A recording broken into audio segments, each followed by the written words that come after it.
Dr. Christine Hallman. Okay. Thank you. Thank you. My name is Dr. Christine Hallman. I'm professor of geography and sustainability studies here at NSU. And I want to take the time to thank Sophia Beverly and the NSU Library's Earth Day Committee for inviting me to give a presentation today. All right, can we share screen? We can share screen. Hold on just a minute, give me just a second. And put that on there.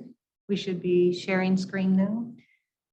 Okay, right. So this afternoon, I'm going to be talking about reframing our worldview and restoring balance, weaving together stories, science, and Star Wars. Oh, hold on. I'm sorry. Let me click on the screen. There you go. I'm doing good. Yes. Okay. I'm collaborating. Oh, Okay. it's perfect. Before I get started, I just wanted to acknowledge that NSU campuses are situated on the ancestral lands of numerous tribal nations, including but not limited to Caddo, Osage, Washita, Kickapoo, Lakota, and Quapaw, and the current homelands of Cherokee Nation, the United Kituwa Band of Cherokee Indians, and Muscogee Nation. I also want to honor and thank the land, water, and other beings of these places. They too have stories, and remember, I am committed to continually learning about Indigenous issues and building relationships with all beings.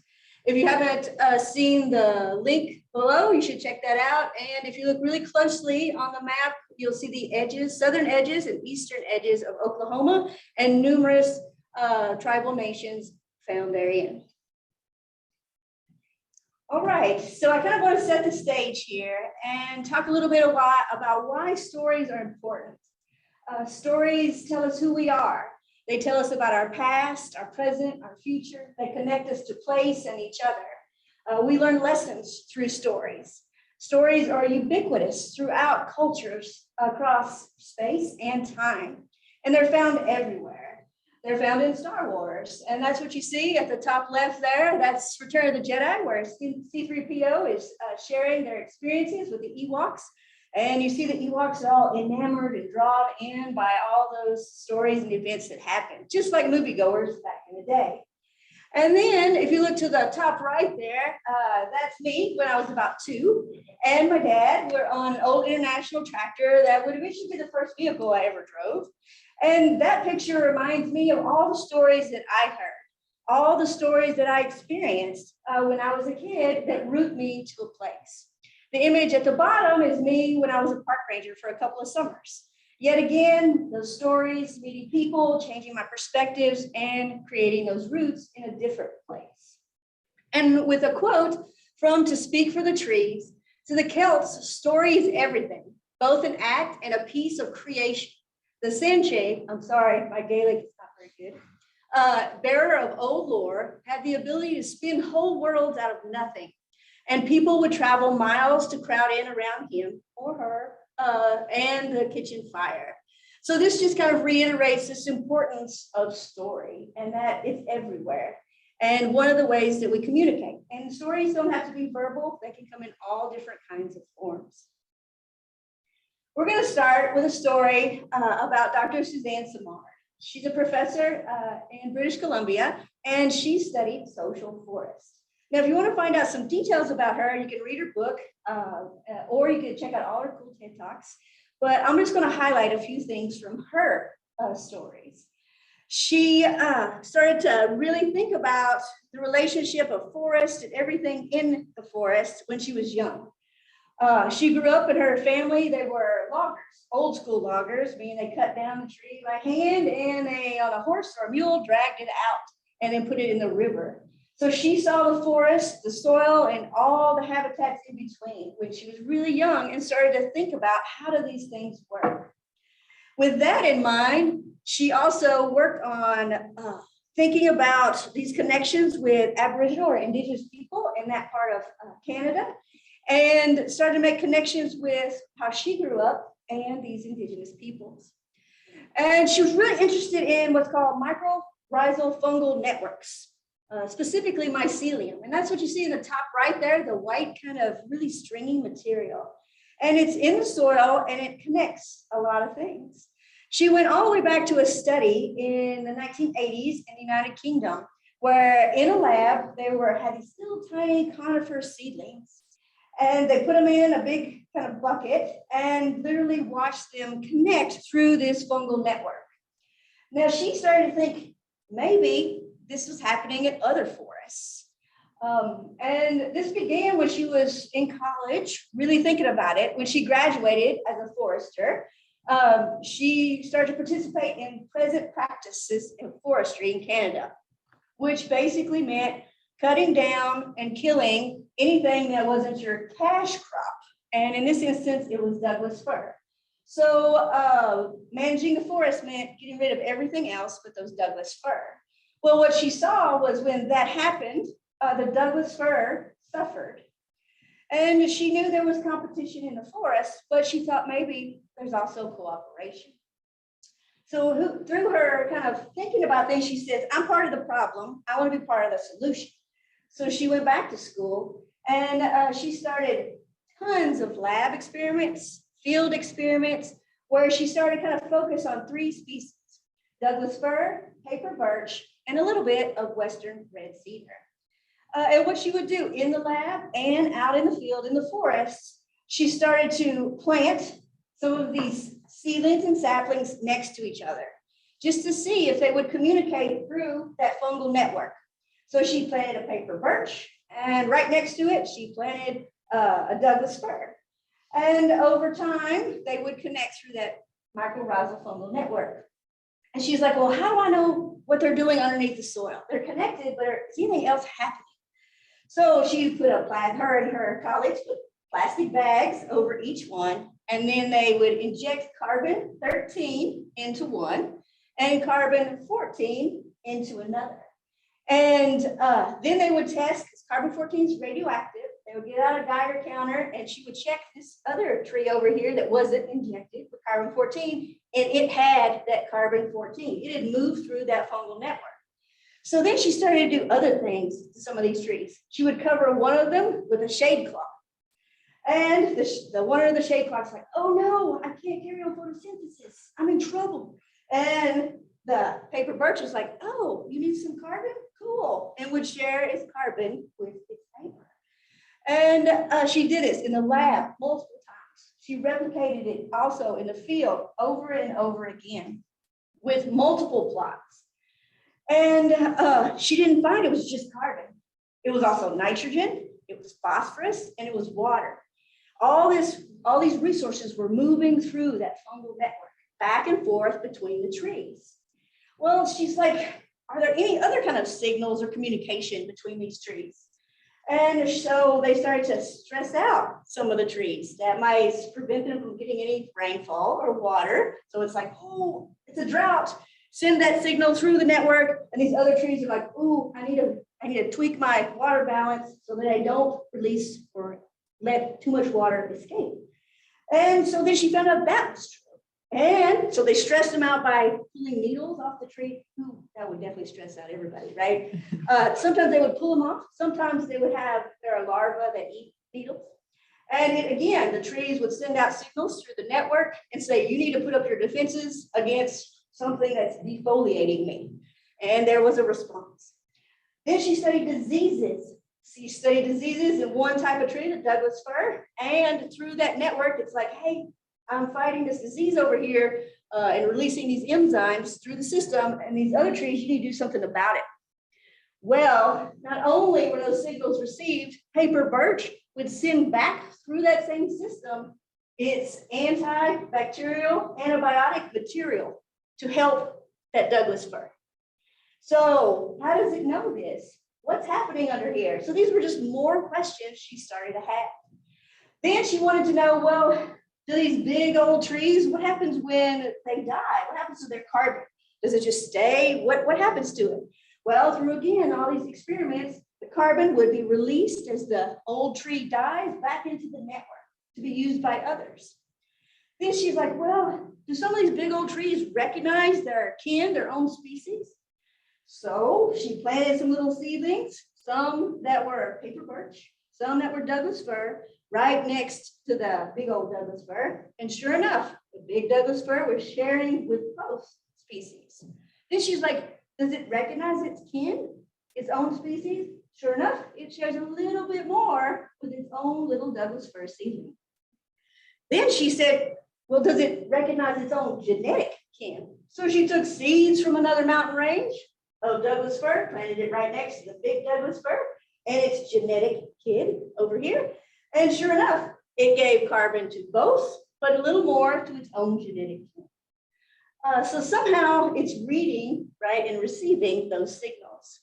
What's also cool is those the big trees, they would reduce their root competition so that the seedlings, eventually saplings, would be able to have some root space in there. And they wouldn't help certain trees that were too close to them. And that's because they wouldn't be able to make it if it was too close to that big old hub tree eventually. And today this is referred to as complex adaptive systems. When this all started in the 90s, Dr. Simard, she pushed up against this, basically this old thought that it was all about competition. Everything was about competition. The survival of the fittest, right idea, that the strongest win. And so at first, other scientists actually called her work a dog's breakfast.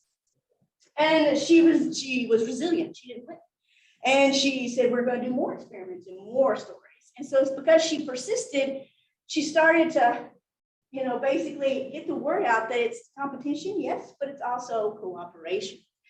And she incorporated this idea of community. You need a community within the forest. It's not just trees, it's everything among it, and then they all communicate. The importance of elder or large trees, eventually those will be called mother trees. And this reciprocity or exchange, in this case of resources, is important. It promotes diversity. And all that comes together to help increase resiliency of the forest itself. They also DNA maps 2 species of fungi in between the Douglas fir and the paper birch. And that map is what you see at the bottom right, at the bottom left. And the big circles, the green circles, are the really old big trees. And the oldest big one is directly connected to 47 out of the 60 trees in that network, directly and indirectly connected to the rest. All those lines represents those fungal connections. Now, there's another kind of story here. And in this case, it's not Dr. Simard's work, but she mentions it in her book. And in fact, when I was in a tree lab in Arizona, there were grad students from the Pacific Northwest and Canada that would visit, and they were interested in this relationship between tree rings and salmon. So salmon hang out in the ocean, and as they're swimming in the ocean, they accumulate nitrogen-15. Well, when they come back to freshwater, when they want to spawn or hook up, right, then they swim back up, but they become part of a really intricate food web. Lots of things eat those salmon. I want to talk a little bit about the bear. The bear goes in and catches the salmon, brings it back right next to the stream, maybe under some nice happy trees, and then in an average year, will only eat about 50% of that salmon. It picks out certain parts. Then the salmon decays or something else eats it. If it decays in the soil, that nitrogen goes into the soil and eventually up into the tree.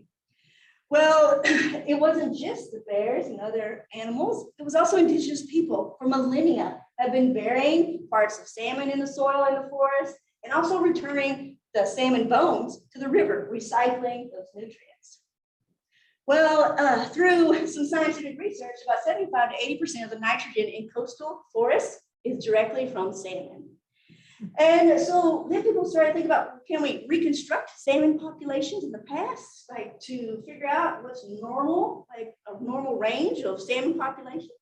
So they looked at those trees that can be dated to the year, and they sampled trees along the coastline, and they date the ring to an exact year. Then the ring gets combusted, and then they study the nitrogen in it.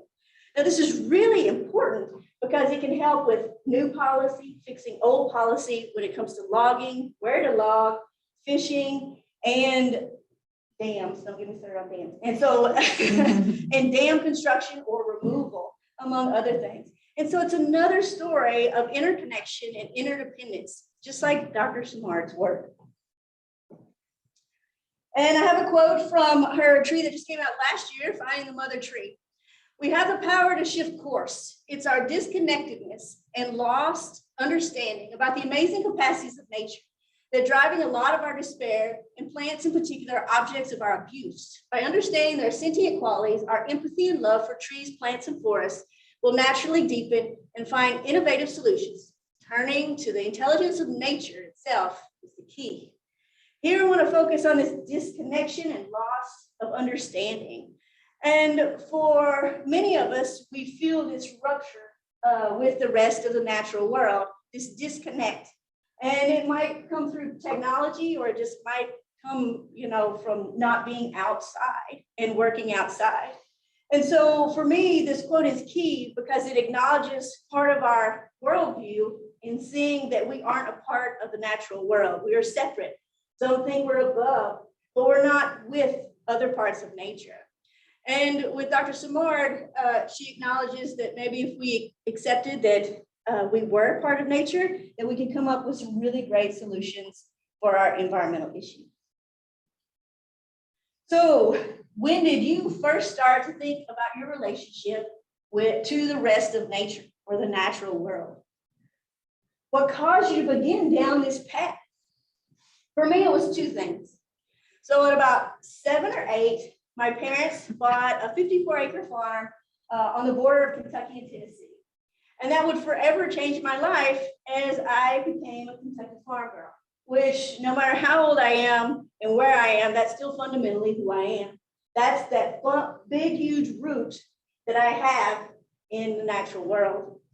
Well, combine that with, I was sitting in a movie theater at about 7 or 8, and I was watching Empire Strikes Back. And I heard this super intelligent guy, Yoda, say some interesting things about how we're all connected and how everything is related to everything else. Now, for a 7 or 8-year-old, I didn't fully understand what was going on, but once I've gotten a little older and reflected on my past, then I come to realize that those two things coalesce or coming together at the same time really built my fundamental view of my place in the natural world. So I know some of you are thinking, Star Wars? Some of you might be thinking like Ray there. You're like, cool, let's talk about some Star Wars. I love some Star Wars. Or you could be like Hanh, yeah, whatever. It's okay either way. Or you could be like Finn, are you serious? I just don't get it. Or you could be like Yoda, kind of skeptical or a little suspicious. Are you really going to be able to connect Star Wars to this whole thing? Well, if you fall into the Finn or the Yoda category there, this is my response.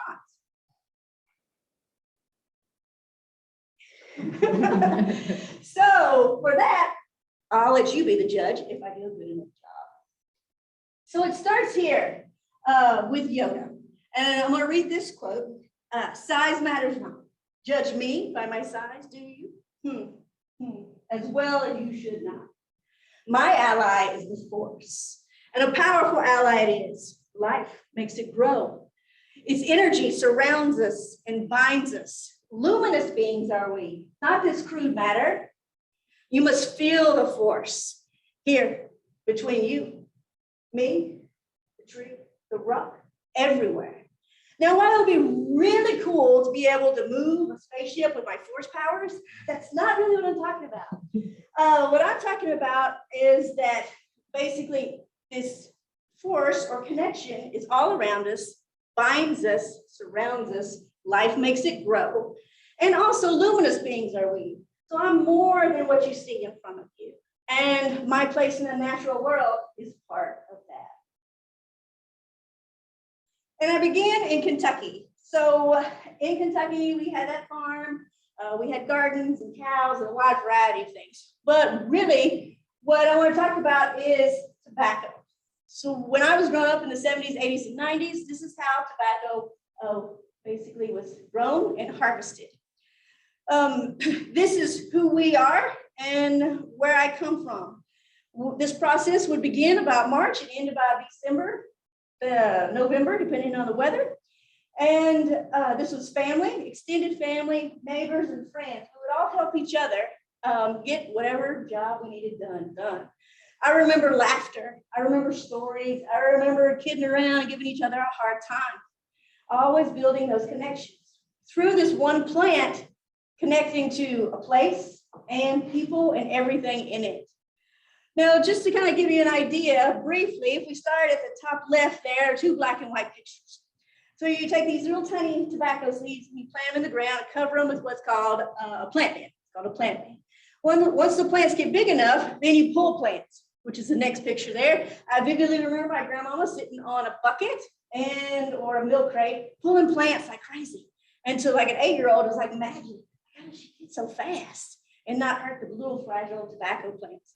Once they get big enough, then they go into what's called a setter. And see the tractor there, and there's 4 people behind it. That's a 2-row setter. Plants go in front. You pick a plant up and you put it in this kind of grabber, and then it basically gives it water and plants it in a row. After that, if it makes it, then when it gets big enough, you have to pull the buds or flowers off the top and put a chemical on top so that the plant will not produce more buds. The growth will go instead in the leaves. That's called topping the tobacco. At the same time, there are these things called tobacco worms. Later, I would find out they're manduca larvae for moth, but they're nice and bright green because they've been eating on that tobacco plant. So you either had to kill them or pull them off the plant. I remember throwing some of these at my brother. And then after the tobacco grows a little bit bigger, then you cut it. It's still cut by hand today. That's what this black and white image is of this lady here. And it looks like an axe, but we call it a tobacco knife. Once it's cut by hand, then you have a tobacco stick, which is about 5 feet long or so. And you put a spike on the end, take the plant, and you jam it on the stick so that the plants hang on the stick. And you can kind of see that in that middle image here. They're piled up and the sticks coming out. Then they're hung on a tobacco wagon, and then they're housed in the tobacco barn. You don't want to get in the top rafters there. That's no fun. And once it's up there, then it basically dries or cures. We grew 3 types: one sucker burley, and dark fire. And some of it you have to dry it out by burning wood underneath, so it looks like the barns are on fire. That's how we knew people from around here had moved in, because they're like, your barn's on fire. We're like, no, just smoking the tobacco. And then after that, when I was growing up, you would strip the tobacco, basically pulling the leaves off and putting in different grades or quality. And that's what's happening here. And then it was all put together in it's called a hand. The process is slightly different today. But through this, I remember my Aunt Elsie's, my great Aunt Elsie's potato soup. I remember all kinds of shenanigans and stories, basically connecting me to that place and those people. I also went to other places, Arizona and California, saw some awesome things, and really got to open my eyes to a whole different world, and built new connections and new routes to place. Specifically, I did work in the White Mountains of California, which is East California there, right on the border of Nevada. And I cored trees. I watched the slowest growing trees grow, which was really exciting. And then I measured trees. Measured trees, which is what's happening here. That's when I had red hair. It was a long time ago. And I saw trees in a different way, up close and personal in that top right. And then met new people and new landscapes. Again, building those connections. When I was looking at those trees and studied them for 2 summers, basically 8 months, where for the most part, twice a week, I would drive a really scary dirt road and then hike up when I was in good shape, about 40 minutes to my site, and spend hours there going around in a circle, measuring trees, taking pictures, and all sorts of stuff. You really get to know the trees and the place. And they, if you listen good enough, teach you things about yourself. And so I had all this information. I had this data, and I ran some statistics, and I had a 181-page dissertation with all kinds of stories in it. But what I found out is something was missing. So when I handed in my dissertation, thank goodness, right, and got my diploma, something was missing. I hadn't shared something of the story, and I couldn't verbalize that. I didn't know what was missing. I just knew in my gut something was missing. And the quote at the top there, native scholar Greg Cajete has written that in Indigenous ways of knowing, we understand a thing only when we understand it with all four aspects of our being: mind, body, emotion, and spirit. For me, this dissertation was a great example of mind and body. But what was missing was me. That was that emotion and spiritual, for me, connection to all those trees, to that landscape, and all those experiences. And it wasn't until I had many conversations with Native faculty, staff, and particularly students, and a Dene elder, Larry Emerson, that I realized this, that what was missing was me. And that story about my experiences needed to be shared in some way. And I also learned that if research doesn't change you as a person, then you haven't done it right. And that really hit home for me. Because what had happened is I had this sense of place, and I had seen all this cool stuff in the West, but at the same time, I had become disconnected from the natural world in my studies. Even though I spent time there, I had become disconnected, but only through some things did I basically be able to reconnect. So how do we reframe our worldview? Well, Yoda's got some advice for us.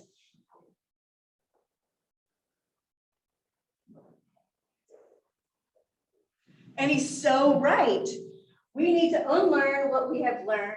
Basically, a lot of us have learned that in the natural world, it consists of objects, of things that we use and abuse sometimes. And that's okay because they're just objects. And that's what a lot of us have been taught from a very young age. And so we need to unlearn that in the fact that we are all connected, human, non-human, and that we are in relation to each other at all times.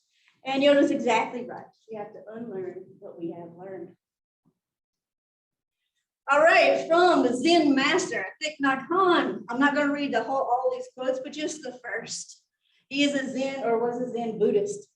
Fear, separation, hate, and anger. For those Star Wars fans, you know where that leads. Come from the wrong view that you and the earth are two separate entities. And the earth is only the environment, only something. But in fact, you are Mother Earth. Mother Earth is with you. So oftentimes when I talk about Kentucky, I describe my relationship with Kentucky as I am Kentucky and she is me. There is no boundary between us. There's only connection. Now this is a slide, it's got a bunch of questions on it. And I give this to some of my students so they can think about things. I call it within and between. So are humans part of nature? What are our responsibilities toward the earth? Is it important to connect with the earth? And if so, how do we do that? If you are religious or spiritual, how does the environmental connection and responsibility relate to your beliefs? If you're agnostic, atheist, or anything else, how does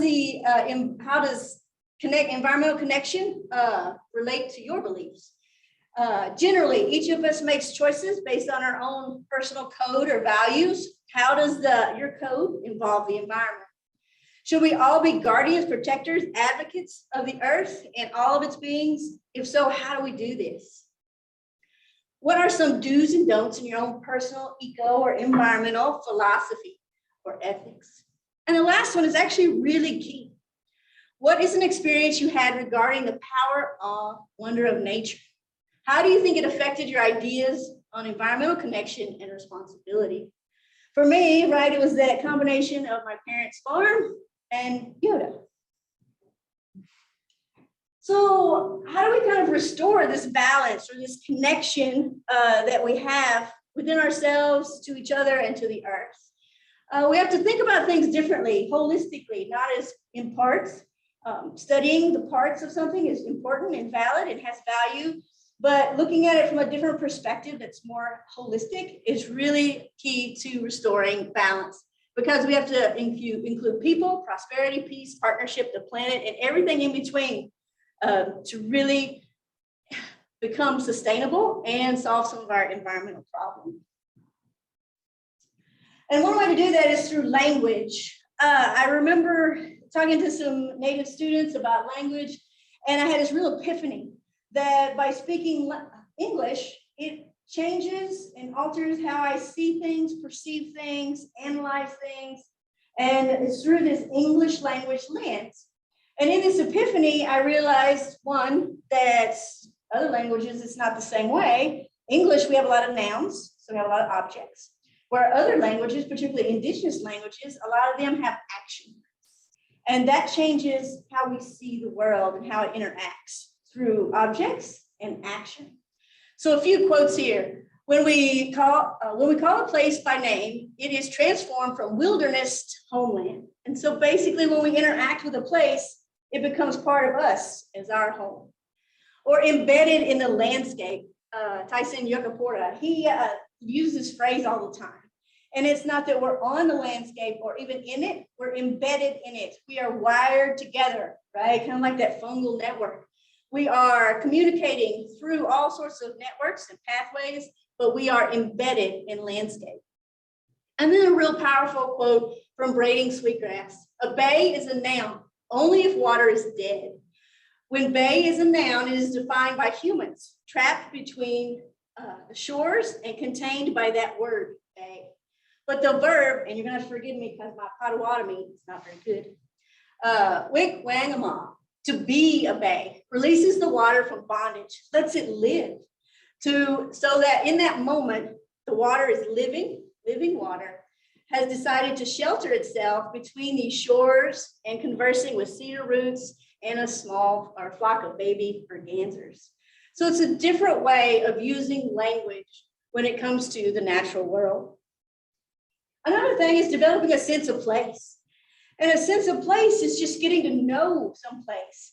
Where are the cool rocks? What is the water doing over there? How did it get here? Where is it going? What kind of tree is this? How big does it get? Is it old? And that's basically interacting on some level. Whether you hang out and you sleep under a tree or you go out to reduce your stress and sit by the creek. You notice the seasonal changes, the spring on the left and the fall in the right. And the quote by Bell Hooks, I cannot have a spiritual center without having a geographical one. I cannot live a grounded life without being grounded in place. So place really does matter. Getting out in nature and making those connections makes all the difference. And lastly, community is always about community. Building those relationships, in this case, these are humans, maybe. There are also some water and rocks and some trees in there. Lots of ways to do this. In that top left, that's some students going over to visit at a nursing home, a window visit there.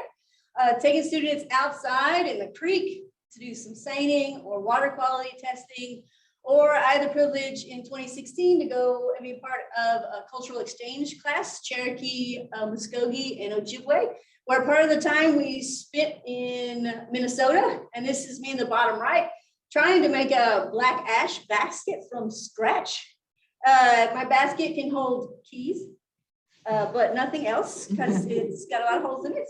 But it was the process of doing so. And let me tell you that ash tree taught me a lot of things about myself. Patience is one of those.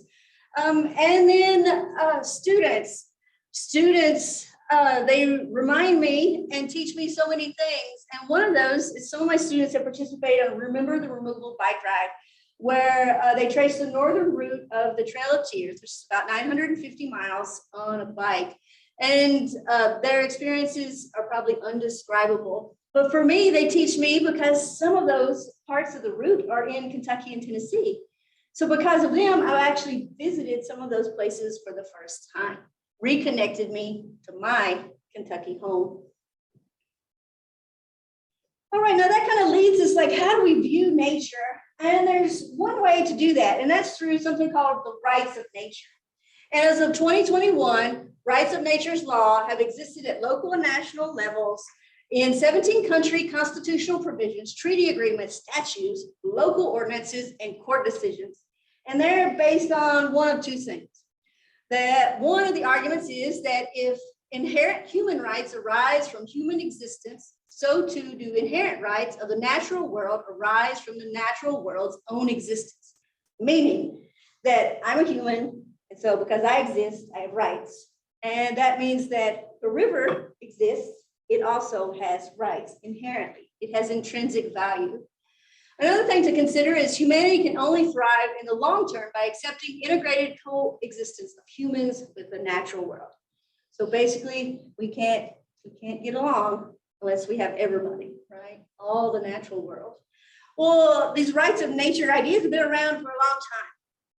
Ecuador set a precedent in 2008 by changing its constitution, recognizing the rights of nature, or Pachamama, the physical and spiritual aspects of the natural world. Bolivia followed suit in 2012, and a number of other countries have basically given certain parts of the natural world rights. Bangladesh, Colombia, New Zealand, India, cities in Pennsylvania, California, Florida, Ohio, and others. Now, it doesn't mean it's easy, because it's not like, you can subpoena a river and the river can show up in court to give witness about something. So these beings have to have some sort of guardian or human voice. That also is complicated. But just because something's complicated doesn't mean we shouldn't think about it in a different way. One of my favorite examples is the Wanganui River in New Zealand, where for over 140 years, the Indigenous Maori fought its legislature in New Zealand to get them to acknowledge part of the Wanganui River as a living entity. It is indivisible. It has personhood. And in 2017, they achieved that. Now, I want you to think about 140 years. That means it's a multi-generational effort to get this river recognized as a person, that it has the right not to be polluted, degraded, or overdrawn. It is represented by two guardians, human guardians, that go to court on its behalf. They monitor its water quality and quantity and report back to the government. This was an incredible example of people standing up for the rights of nature, because they should have rights because they exist intrinsically. Now, this is just a question. What if the Illinois River or its watershed had its own rights? What would that look like? What would that mean for the Illinois watershed? What would it mean for Lake Tenkiller? What would it mean for us humans? Who would be the guardians? How would we get everybody involved to do this? Would it really change the water quality and quantity in our own watershed in the Illinois?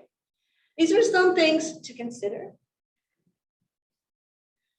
All right, so another quote from Robin Wall Kimmerer. Knowing that you love the earth changes you. It activates you to defend and protect and celebrate, like we do today on Earth Day. But when you feel the earth loves you in return, that feeling transforms the relationship from a one-way street into a sacred bond. So what this really says to me is that we do things and care for the earth, we love the earth, and we try to help where we can. But when we realize that we're all part of this system, that we collaborate with each other, we connect and have these relationships with each other and the earth, then it becomes a sacred bond between all of us. So if you wanted to learn more, I have some, for those who like to read books, as I look at the librarian.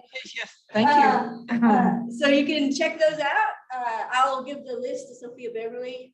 And there are, of course, more. The one from Dr. Suzanne Simard is Finding Mother Tree. It's really great.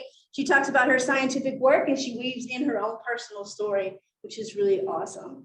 And so this is, so I tried to pick a wide variety of books. The one in the middle, Youth to Power, is focused on kind of teenagers and stuff like that. But I just finished Braiding Sweetgrass, which was really awesome. So if you're interested in that, and then for those of you, maybe not so much into reading, we've been kind of hanging out a little bit in the Star Wars universe, but specifically animated series like the Clone Wars and Rebels, they have a few episodes specifically focused on environmental issues and what happened and why that happened and how people dealt with those problems. And then there's Lord of the Rings, the movies or the books, and there's an underlying theme of environmentalism versus industrialization and how we view those with each other. There's Princess Mononoke, which is another animated series. It's got naughty words in it, just FYI.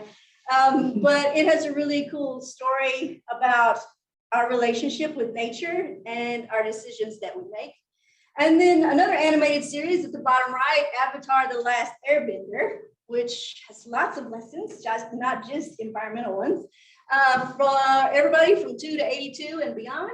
I encourage you to check that series out. And then for like more documentary type, there's Intelligent Trees, Taking Root, Spirit of the Trees, The Hope and Call of the Forest. There's also a really cool documentary that has Judi Dench in it about trees, but I couldn't find it on YouTube. So if you find that link, let me know. But there's all kinds of things for people to check out. Now I kind of want to return, maybe not to the beginning, but somewhere in the middle with Yoda there on the top left, and return to this idea of the force, or this thing that binds us. Life makes it grow. It connects us, it surrounds us.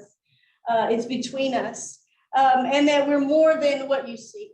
And because we're more than what you see, then we can do things that might seem impossible. And I want to also encourage you to check out that quote, mind what you have learned today, save you a can, according to Yoda. And then the final image on this slide, I saw this on Facebook the other day. I thought it was pretty cool. So we've got a fingerprint on the right and tree rings on the left. We are not so different. We are nature. That's beautiful. Lastly, I want to leave you with, may the force be with you always.